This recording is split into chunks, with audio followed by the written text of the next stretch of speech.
Tukaj smo pa sem zato, da predstavimo pač lešnikov namaz ali legi.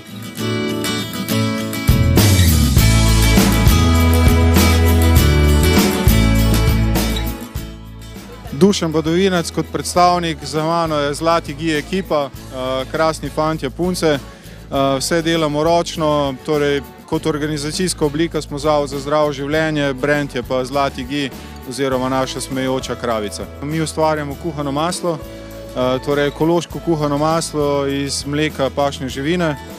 Tukaj smo pa sem zato, da predstavimo pač lešnikov namaz ali legi. 40% je lešnika, gozdni ekološki belokranjski med je not kot sladilo, maslo, kakao in cimet. Torej samo 5 sestavin, ročno narejen in tako izgleda. Kako pa delate to? Tako zelo konkretno, ali lahko jaz recimo doma naredim maslo? Lahko.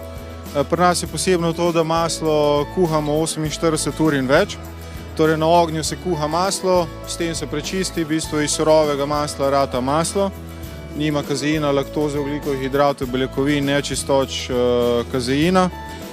Potem v to maslo vmešamo vrhunske hrvaške ekološke lešnike, torej pasto lešnikovo, ki jo naredimo, potem vmešamo še cimet, kakao, dodamo med kot sladilo in tako rata v bistvu ena krasna taka tekstura. Najboljši je hladen, torej iz hladilnika je v bistvu že mazljiv, če ga pustimo na pultu je še bolj mazljiv.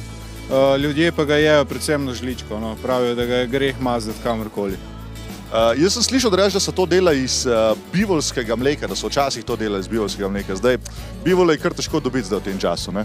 V bistvu je tako, da bivoljevo maslo je bolj belkaste barve, kravje rumeno, ker krava ima rada rožice, svežo travo.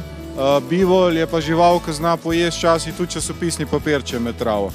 Ja, in tisto mleko je dosti manj kvalitetno, ampak ja, v Indiji je veliko bivoljevega mleka, v Nepalu, Katmanduju in tako naprej imajo tudi Jakov gi, Jakovo mleko. Gi bi pa lahko naredili tudi iz oslovega mleka oziroma česarkoli, ker bistvo je, da dobiš mleko, pobereš smetano, narediš puter, potem pa to na svoj način, po svoji recepturi delaš naprej. Ok, a bi rad še kaj povedal našim internetnim gledalcem? To bo to, hvala. A bi pozdravil svoje starše? Pozdravljam vse.